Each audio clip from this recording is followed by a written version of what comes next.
राधे राधे दोस्तों, जय श्री कृष्णा। आज मैं आपको पिठौरी अमावस्या व्रत कथा सुनाऊंगी। भाद्रपद माह में पड़ने वाली अमावस्या को पिठौरी अमावस्या कहा जाता है। प्रत्येक माह में अमावस्या तिथि पड़ती है।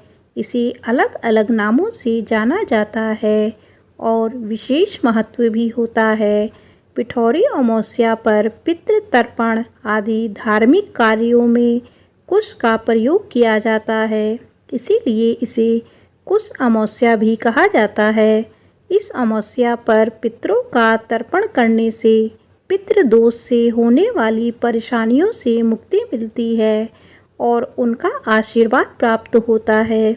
इसके अलावा इस दिन महिलाएं माँ दुर्गा की उपासना करती हैं और अपने पुत्रों की लंबी आयु की प्रार्थना करती हैं।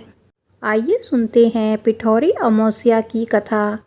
इस अमावस्या की व्रत कथा के अनुसार बहुत समय पहले की बात है। एक परिवार में 7 भाई थे। सभी का विवाह हो चुका था। सबके छोटे छोटे बच्चे भी थे।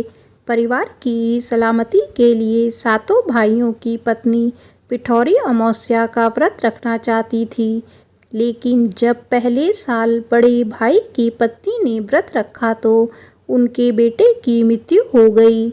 दूसरे साल फिर एक और बेटे की मृत्यु हो गई। 7वें साल भी ऐसा ही हुआ।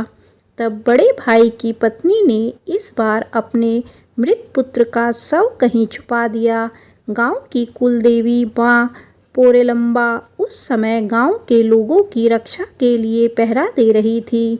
उन्होंने जब इस दुखी माँ को देखा तो वजह जाननी चाही। तब बड़े भाई की पत्नी ने सारा किस्सा देवी पोलेरम्बा को सुनाया तो देवी को उस पर दया आ गई।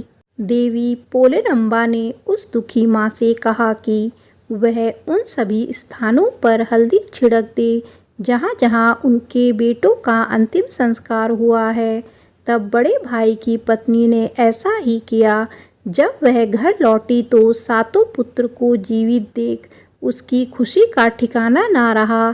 तभी से उस गांव की हर माता अपने संतान की लंबी उम्र की कामना से पिठौरी अमावस्या का व्रत रखने लगी।